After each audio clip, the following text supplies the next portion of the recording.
On behalf of the Advocacy Working Group, I want to present to you the outputs of our discussions.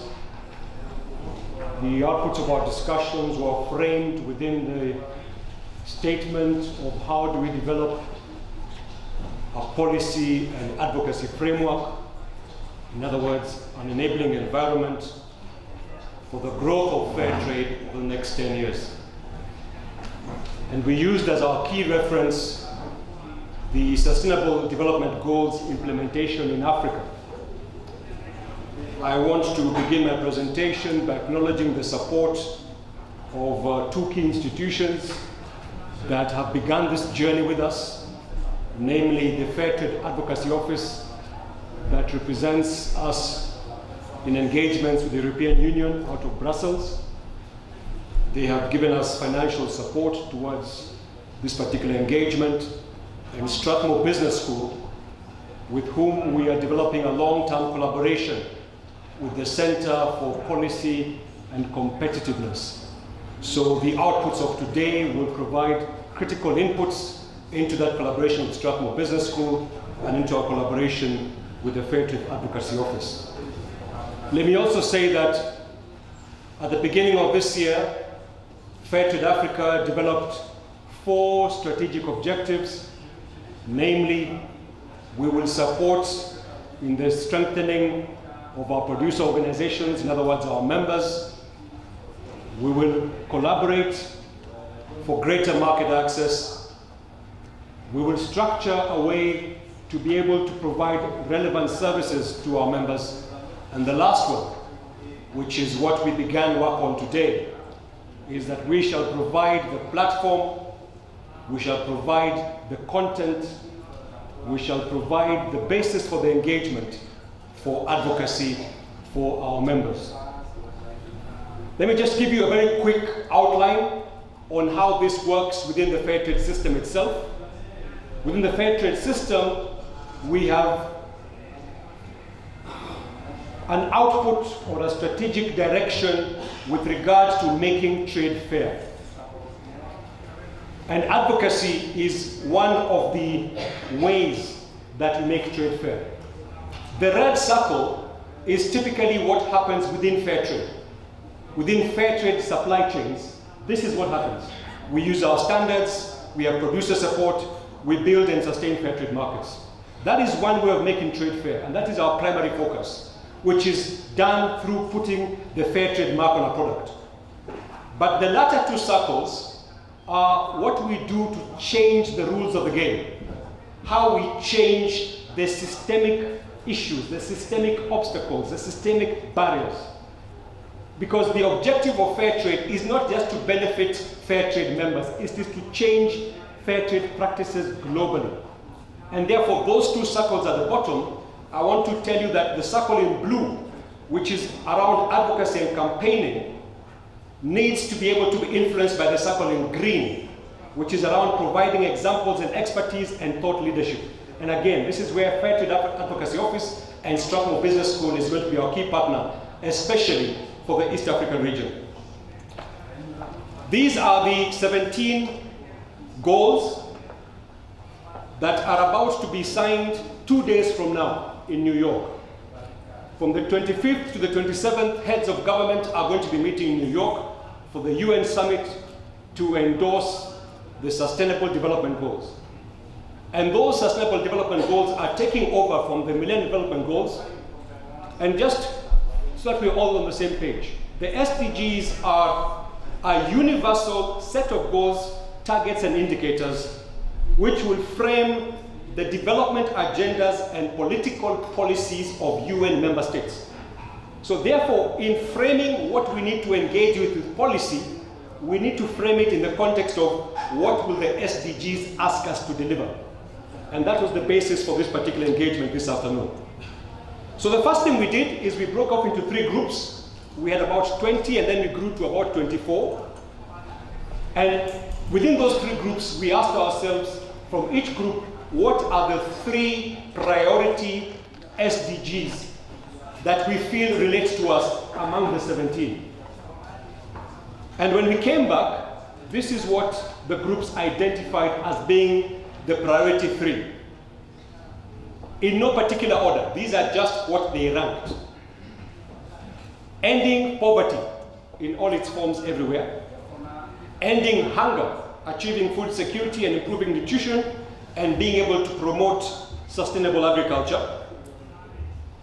SDG 3, ensuring healthy lives and promoting well-being for all at all ages.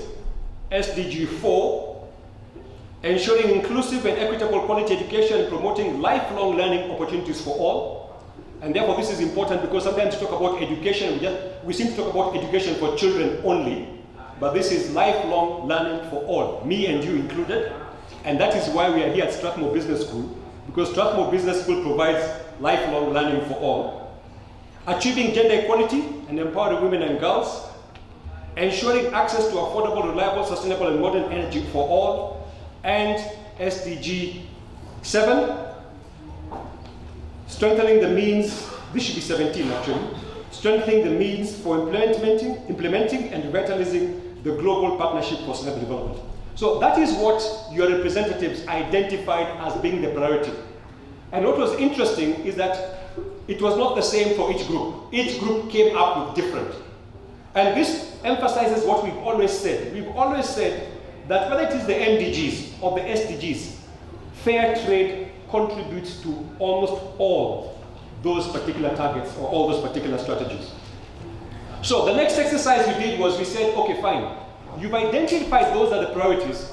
Can you go and tell us, give us specific examples of how fair trade contributes to each of those SDGs?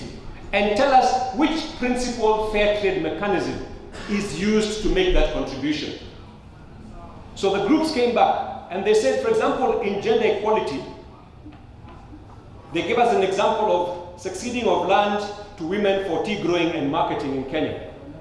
And they said this was basically around the issues of fair trade standards. They talked about poverty eradication, and they talked about how Chinga Tea Factory has a revolving fund to access inputs. Those inputs are at an affordable cost. They enable farmers to be able to continue to engage in that enterprise. They also gave the example, which has been talked about before, how they're able to acquire assets, housing as an asset, and how Finlay's housing is one such example. And the key mechanism here was fair trade premium. Under partnerships for the goals, they talked about fair trade itself as a development and market access mechanism, and how fair trade, they see fair trade as a partner. And they talked about the fair trade standard as the main mechanism. Under no hunger, we had a very interesting example from Kenya, where using the premiums, members are able to buy maize when prices are low, and therefore when they need the maize, it is available, and therefore they are able to cushion the cost of maize, which is a main food commodity, especially within East Africa. And that contributes to the issue of hunger. Good health came up twice. Two groups came up with good health, and the main issue here was premiums. We had examples of Naivasha, which I am sure by now you've heard several times, and when you hear the story tomorrow, you will see why it is such an exciting story. We have seen similar examples from Ethiopia, from Shia, and we heard about similar examples from Meru, which Mikuru. When we talked about number 13, protecting the planet, we talked about how the standards encourage good chemical disposal, good agricultural practices, and we had examples about how farmers are promoting the use of indigenous trees and tree nurseries. Under quality education, we talked about premiums being used to build schools, equip schools, but also about affordability. You can build a school, that's just a shell. How do you know people will attend school? And how about those needy students? And we heard about sponsorships for bright and needy students through fair trade premiums. Under modern energy, we heard about how premiums are being used to acquire solar lamps, energy stoves, and clean energy. The next question we asked ourselves is, fine, that is all very great. But what are some of the rules, policies, procedures, norms? Because sometimes it's not written as a law, but it is there in a practice. And the practice becomes the law, the unspoken law, the unwritten law. So, where are some of those particular laws which are good for us and which are some of those that are bad that we must tackle. Because that is the purpose of advocacy. Advocacy is to stand and provide a voice for what is not working. So we identified, for example, under SDG number 2, no hunger, some good programs. For example, there are governments who have in place programs to encourage and to support irrigation. Those are good laws. There are disaster preparedness ministries in certain governments. So when a disaster strikes and the government is able to intervene, farmers are able to recover much faster, get back on their feet much faster. But we have also heard about laws which are threats. And one good example is in Kenya, where very recently a declaration was made by, I believe, the Deputy President, that Kenya will not be left behind by science. And that very soon we will start adopting GMOs. So these are pertinent threats. We've also heard about issues where there are laws which affect importation of food. So farmers are forced to pay expensive prices for foods, whereas it would be cheaper to get those particular foods from other countries. And how that is creating conflict, especially the recent case in East Africa where there was an issue about sugar, and how a suggestion was made we can get sugar cheaply from Uganda, and those of you from Kenya know what happened for the subsequent weeks and months. But those of us who are here from Uganda cannot understand. If there's cheaper sugar from Uganda, why aren't you getting our sugar? So these kind of issues are creating all sorts of problems. And then a very interesting issue came up. When we sign up for insurance, there is always a clause called acts of God. So the issue was here, when natural disasters strike, how does insurance help us, even though we are being asked to undertake insurance as part of national agricultural policies? Under good health, some very good laws. People talked about the laws in the region about free maternity. Specific mention was made about leadership and how, for example, in Kenya, the First Lady has a campaign called the Zero Campaign, and how that campaign has been very, very useful. There was a bit of a debate about the issue around free immunization, because as you know in Kenya it's currently a very contentious issue, but that was given also as an example. But under the bad, reference was made under the issue of national hospital insurance schemes. How some of those, the contribution levels being required for farmers and for people in the rural areas are quite high. Let me move on to protecting the planet. The bad laws that were mentioned were global laws, and particularly European Union laws around climate miles and emissions. We were also told about certain laws that have been adopted wholesale with regard to parameters for measuring effluent or affluent in terms of disposal of wastewater. But we also had some good examples. We had about examples from Rwanda with regard to solid waste management. We also had about examples from Kenya with NEMA, and particularly how this particular NEMA institution encourages participatory involvement. Whether you're a small farmer or a large manufacturer in the local area, you must be part of the participatory environmental impact assessment and risk assessment. And they felt that that was a very good equalizing platform.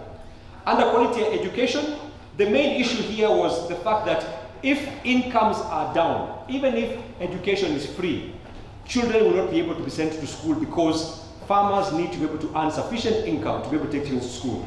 And here the main issue was the fact that there are some good laws which are able to bring down the cost of fertilizers and other inputs.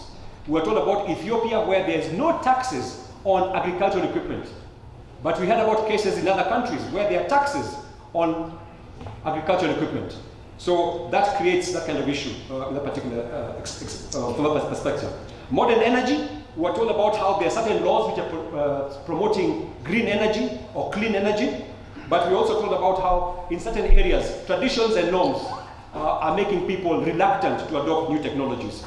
Partnerships for goals, we talked about how fair trade is actually a partner and it creates supply chain partnerships. But we were told about initiatives taking place, and I think they're across the board in East Africa, where governments are making it more difficult for civil society organizations to operate, and how some of those organizations have been critical partners for development in the rural areas. Gender equality, Obviously, the key issue there is the bad norms, the bad cultures, the bad traditions. But we're also told about issues like Bill of Rights and the Kenyan Constitution, which guarantee equality for all. And then lastly, for poverty eradication, as usual, the example of KTDA always comes up. We were told about how KTDA is a very good example of a law or a legal framework in Kenya, which incidentally has been imported by Rwanda, or we have exported it to Rwanda. Rwandan tea factories now actually employ KTDA managers. KTDA is now being used to manage those particular facilities. But what is unique about KTDA? It secures market access, it enables tea farmers to get loans, it enables fertilizer checkoff systems, it enables farmers to own the factories. But we're also told about certain challenges for KTDA, where, for example, sometimes production has outstripped the capacity of KTDA and some of those particular issues. So moving forward, with all this content, what happens next? What we have committed to doing as Fair Trade is this particular engagement today is just one of the 3 engagements we'll do throughout Africa. We'll do a similar engagement in Southern Africa. We'll likely do a similar engagement in West Africa, or in Western Africa. As a result of this, we will have an agenda for Africa, but also we'll have a regional agenda which will be taken up by the different regions. What we intend to do is the following. We shall engage within civil society for fair trade, 2 words. So for example, there's a World Fair Trade Organization, they'll be part of our discussions tomorrow, and there are other societies, CITD will be here tomorrow. We want to broaden the space and scope of fair trade, and that's where the Fair Trade Advocacy Office comes in. We also want to collaborate for impact and best practice research and publication, and that's where the collaboration with Strathmore Business School comes in, particularly for Eastern Africa. We are hoping to find similar partners for Western Africa and also for Southern Africa. We will begin engagement and recognition to influence government and regional bodies. And lastly, we want to strengthen product and country networks for the advocacy agenda. Let me conclude by saying this. Often we underestimate the power that fair trade has. We are, at last count, we are present in 32 countries on this continent. We are not a small organization. We are a very visible, or rather we should be a very visible, very present organization. We are present in all those commodities: flowers, cotton, cocoa, tea, coffee, sugar, fruits, vegetables, wine, and so forth. And so when I talk about this last issue here, strengthening product and country networks for advocacy, I am talking about how we can harness the power of all these 32 countries, so that when the African Union is deciding how to implement or review or develop the comprehensive Africa Agricultural Development Program, we are on that agenda. We are part of that deliberation. We are present as farmers, as workers in that discussion. When anybody is talking about the issues affecting flowers, our flower network is part of that discussion. So is our tea network and our coffee network. We look forward to being able to engage, and our promise as Fair Trade Africa is that we will continue to communicate to you what these opportunities are and provide you the structure for this engagement over the next couple of years. Thank you very much.